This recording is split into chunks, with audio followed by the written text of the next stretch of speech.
Good afternoon, everyone. Hello, welcome to my page. It is Paula here. I'm here to talk to you about your monthly inspiration for getting those photos off your phone. So we call this Moments Made Monthly. It's a monthly club. People subscribe to it. They get some inspiration sent to them on the first of the month. We do this little tips video, and it's a way for you to look through your stash or just see something a bit new to try out, a new little technique. But it's about quick pages done quickly, done smartly, and allowing you to get a number of photos on your page that represent the memories that you made during the month. And what's so fabulous is that we're just literally doing the month that we have just experienced. So now we are putting together our July memories onto a page, and that is the speediest I've ever been this year, is getting my memories down so fast for the family. And it's just a really nice way to capture those just everyday moments that perhaps you wouldn't normally bother to do one whole page about in your scrapbook albums. Great way to start if you've never scrapbooked before, and a great way to enhance your scrapbooking if you'd like to have just a little summary of the month and then maybe go into some more detailed scrapbooking pages of special events. So this month we are using the beautiful Artisan Sketched Garden DSP. So this is designer series paper is what DSP means. This paper came out maybe about 3 or 4 months ago. It is a black and white set, which means the possibilities are endless. We've got beautiful floral images in here. We've got some lovely, stunning contrast between the black and the white. Some of the images are a little bit more of a repetitive pattern. Some are more of a image that's repeated around, which is quite lovely. We've got some really good solid bases that we can use as well. Some beautiful ones that can do with a bit of colouring if you want to bring in some colour. Just a really nice range to work with. So what we're doing with this one this month is we've kept it very simple with the black and whites showing. So in your sample you will see that we have used some white pages as our background, and we have brought in just a variety of those strips in varying pieces of paper from that range. Now, I'm letting you in on a secret here. I have used this range so much that I've only got bits and pieces left. So I've also delved into my Extraordinary Life paper that had black and white on one side so that I've got enough black and white strips to put down on this page. I'm also pulling in just my basic black, which I could do as pure black or as a lighter grey colour as my strips along the top. So use what you've got in your stash. You don't have to have everything that we use to put this page together. So I'm placing my black along the top, and then I'm going to use these strips, and they are going to become our little overlapping pieces that provide some interest along the page. This one's going to be split across the two, and we just go up and down, and we're just giving ourselves permission to have a little bit of fun with all the colours and the backgrounds and everything. In fact, I think I'll just pop this one here to keep it in keeping with the way that it was designed, and this one over here.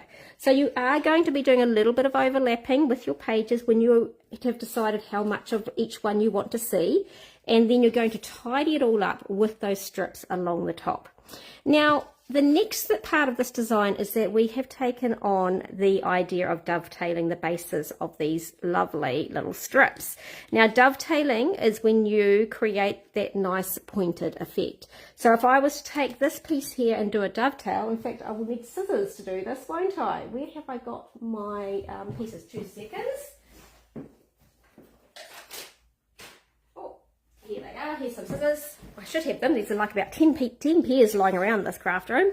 I will take my piece, and I typically find the middle piece. I just eyeball it, but you could measure, and this is 4 inches, so at about 2 inches I'm going to go up. And my little tip to you is don't go too deep. To me, it doesn't look as effective as if your dovetails are really deep and pointy. I like them to be a bit flatter, and then I just go in from each corner to that point, and so that makes it nice and even. And then we have a reasonably flat but interesting finish to our strip of paper. Now, some people do like the deep pointy bits. Other people really struggle with this dovetailing and want it to be even all the way along. If that's you, you might want to measure it and measure in the middle, and then draw a line so that you can just use your scissors or your trimmer along the line. And you might also want to get some of your pieces and put them on top of each other and use one as a guide and then use that to either pencil mark your other ones before you cut, or just go straight in there and cut. So that's a way to make it a little bit more of an even, consistent look all the way across. Now what I'm going to do, because although dovetailing is quite a fun look, I've got something else I would prefer at the base. Now I've got two thoughts. I could either use these really fun dies that give us different edges down the bottom. So, you know, we could even keep them flat, to be honest. This looks nice, just jagged up and down, just flat. But we could bring in some of these fun edges that have got little scallops in them. They've got some little decorative borders. We could have that along the base of all of these. So then we would just run it through the die cutting machine with whichever die we want along the base and give that little bit of interest. So that's one little thing you could consider doing from your stash. But the one I'm going to use is a real favourite of mine, and I pull it out very frequently. It's definitely been worth its while. I'm having it in my stash, and that is the Party Banner dies. So this is where you get a whole range of these gorgeous shaped banners, really, and that's what I kind of consider these as. Now I've got two different sizes here because some of my strips are a little bit wider than the others, but I tend to find one of these that's just wide enough, and I place it over my page, but I don't want it to cut up here as well. So there's a little trick with our dies. We just literally thread it through so that only the cutting edge is down the bottom. So now, because this is just that little bit wider, it's not going to try and cut the edges. All it's going to be able to cut, this is the only bit that's overlapping. So when I run this through my die cutting machine, I'm going to get a really nice slightly curved effect on my dovetails. So I like that. It's a lovely little finish and something a bit smarter. So that's what I'll be doing. This little set I have created banners with. I've created lovely shaped greeting cards with it. I've used the smaller ones for little dovetail elements or little pieces coming from the top of your pages all the time, or just like little tags coming in from the side of your photos. I find this is just a usable set, you know, for so many reasons. It does go very large as well, which is very handy when you're doing all sizes of things for scrapbooking. So that's what I will go ahead and do when I'm off camera and when I tidy these up. So that's the first thing, is to work out your order of your pages, your different decorations you're going to use in your paper, and then determining what sort of edging you want all the way along. So you could go for flat like these currently are, or you could go for the dovetail like this one, or you could get into using something a bit like the Party Banner die or the very fun Bordered and Beauty dies, just to get some little different edges on the base of your strips. Now, the next thing is to decide if you need a bit of colour or not. So with this black and white paper, you have the opportunity to come in here and start colouring in bits. So I could come in here with my markers and I could literally just get in here and colour in some of these leaves with some light and dark versions of this beautiful crisp cantaloupe, just to have a soft peachy hue going through the whole piece. I could do that on here. I could get a blending brush instead over here and just do a bit of blending from light to dark on my pieces. I could also just, even with these little flowers, have tiny little elements of colour popped in randomly throughout. So just some little bright pops of red if I liked red on my page. So it is very possible with black and white to pull in a colour that works for your photos. So what photos am I using? So I have got a bunch here, and I probably will print out some more, but I just sort of show you sort of the different options I've got so far. None of these are stunning photos, but that's not the point of this page. It's to get some of these memories down that were just little elements of our month. Actually, there's quite a few of my girls this month, because there's been birthdays, balls, there's been friends come up from South Island, we've been on a girly road trip, there's been lots of things going on. I have also been knitting. I'm very proud of this. I finished my first project, because I don't know if it's showing very well, but it's a lovely, really, really warm jacket that I have knitted. So I was very proud of that. I used to knit all the time as a child, and it's ever since I've had children. I did knit the children something each, and then I sort of stopped. I got a little bit busy, I guess, but I've got back into it and I'm loving it. So I've already got another 2 projects waiting to go, so I better get my skates on and start those. But that's what I've also been doing this month of July, so I thought I'd grab that and pop it in as well. So I've got all these photos. Now if you look at the instructions, we have got many that are either squares or rectangles in a vertical format. Many of mine are actually horizontal format. It doesn't matter. Okay, you don't need to get hung up about the orientation with this kind of a layout design. You can just pick and choose where you place them. I might also pull in my trimmer and cut some of these into squares, because squares do look quite great. This one here's got a lot of scope for cutting off some of the base here and just having a square photo as well, so I can match that up. So I've got a square on each side. When you've got some that are maybe in that type of orientation, I would be looking at spaces that I can, let me just make that one a bit longer, that I can perhaps overlap them and just have them sort of offsetting each other. The uprights are always going to work really easily because you've sort of got that upright vibe going on with the paper, so that's fine. Our squares are going to take some real estate, so they need a little bit of extra space and extra room. Once again, I've got a couple here that I could just, you know, overlap. My daughter moved into her flat down in Dunedin, so there's plenty of things going on. So we just have to play around with our type of, actually, because I've got a vertical over there, I probably will put a vertical over here as well, so that one might be a little bit further in. Once it's trimmed down, that can come down here. So you can just play around with your placements. There is no right or wrong. Again, this is already bringing in color because the photos have got color, but you could, instead of coloring the background strips, you could bring in some light shades. So say I brought in a bit of a green. This is our soft sea foam. I could put that as just a little photo mat behind my photos before putting them down, and just keep a consistent color all the way through, which would look beautiful and very soft. Okay, now one thing I'm considering though is to actually change that white background for a very light shade. So we've got, this is our Barely Blush, so it's a very, very light pink, soft pink.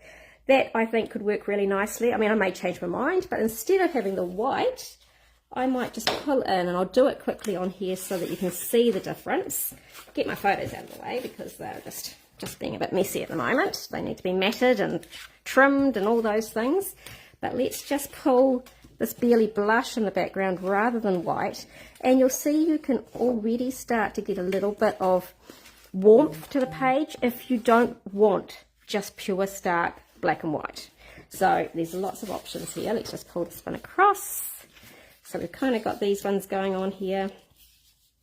We've got this one's going to sort of overlap both. Bring some of these in here. Put our little black pieces back on to just tidy up the tops. And you get the idea of just how nice it could be just to bring in that soft bit of colour in here. Now by doing that, it allows me to bring a little bit of softness into my embellishments. So, sorry, this is all a bit moving around on me because none of it's adhered, of course. So I could go to some of my stash. I've got some of these little words that could come in from another workshop that I used, the Extraordinary Life one. Life is a Journey could work on here. So I could just bring in a little pop of that colour to tie in with my background for one of my embellishments. And from that set, I also had a few little butterflies, which I could pull in. You know, it's always easy to pull in butterflies if you like them, or you could pull in some little hearts. Let's just put that over beside Life is a Journey, could be fun. And of course, we have got our title. And our title is designed to be sitting over here somewhere. It's got a little dot to it, better not lose my dot. It's a lovely large sized font, but if I did it this way, I could still do my little sponging in the background, which is one of the recommended tips. Do a little bit of sponging underneath behind the July. It will pop out a little bit more, and it's just not lost on just the pure white and black. So you've got your options here. Now, because I may have a lot more photos, I went on a girly road trip, which I will document separately, but this space up here could be a really good spot for you to do little mini photos, little 2x3s running along in a little line. So you've got that option as well with this strip, or you can do what the instructions suggest and do some tearing to make that just an interesting edge, or you could bring in a little bit of that paper and just have done a little bit of sponging on it so that you've got whether it's just peeking out from behind the black, having that little bit showing, or whether you have it peeking up the top just for a bit of a break along the top. But that again could pull in some color choices that would look really beautiful along the page. So that's a few of the tips for today's layout. Oh, one thing I was going to suggest, if you haven't got black and white paper, this is the easiest one to replicate from your stash. So you can go through your stash, find some line art. You might have some little leaves, a bit like this, and you can just stamp on a piece of white and create your own background. And for some of these other ones, you could use white embossing, stamping with white embossing. So you've got the opportunity to do that.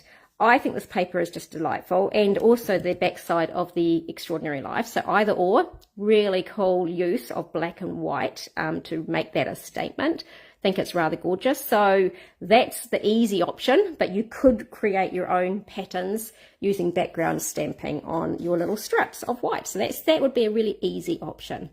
Now, just bear in mind, I have started now from the rest of the remainder of the year. I am providing a kit which allows you to get enough paper and cardstock, and you'll get the title, bits and pieces to be able to recreate the pages similar to the way that I'm doing them. So in this case, you would get half a pack of that beautiful artisan paper that we had a little look through. You get half a pack of that, and one of the sheets in that is quite a cool sheet for embellishing because it looks like this. So you can get this. You can fussy cut out and colour in some of these. I'll put it down here so you can see it better. Some of these gorgeous little bits and pieces. So if you just ground them with a little circle of something and pop a little circle down here, we can place one of these on here and then maybe bring in a little sentiment or just a little butterfly. You know, you've got a nice little spot to create an embellishment cluster. So, and if I grab another little circle up here, I can pull in another one of these. You know, it's just a really easy way to embellish your page. If you need just to have maybe 3 little spots, you could have something up here, maybe with a circle or maybe half a circle showing on, and you've got your 3 little spaces with embellishing, which just in amongst your photos could look really pretty. So this paper has got that. I used some markers to colour these in. So that's our beautiful Stampin' Blend markers. You get 2 tones in each pack. I've used that to colour these in quite loosely. You could, again, just get your ink pads and do a little bit of sponging, which is what I have done, in fact, for these ones, which is another sheet in the pack. So I have sponged just a few elements, just the leaves and a few of the key flowers. So this could be a different look once again as an embellishment on your page. So the paper itself has got some awesome embellishment options. So if you'd like to get that little kit, you get some cardstock in it, you get the title, you get the paper, and if there's any other die cuts, like I'll pop in a couple of these circles, for example, in this particular month's kit, you can get that and for a fee that I've placed up onto the registration page. If you choose to go for the tool that I'm, promoting for the month, which in this case is these beautiful party banner dies, if you choose to purchase those, I will throw in a pre-cut kit for you. So I'll have pre-cut some of these pieces and put all the bits and pieces together so that then you can just pop it together in your own time. So that's another option for you as well. Okay, so I hope that's given you a little bit of inspiration for the month. This program is about getting your photos down, getting your journaling, your memories down. It is not about being intensely creative. So some of these little extra tips are just for the fun of it. They're just for if you've got a little bit of interest in creating a little bit more to your page, you can do these little extra tips. But you can keep it very simple with the base outline that's been provided for the month. So have fun with that. Any questions, get in touch with me. If you'd like to be part of the program, you can go on to my calendar, and I've got it on the 1st of each month. So you can register for the 1st of July's Moments, which is the one that's just been released, and you will get the inspiration file emailed to you. So I hope that's given you a few ideas. Let's see what everyone creates this month. I hope you can get a moment to get it done and you get it to share it with us all. Thanks for watching, and we will chat to you all soon. See you.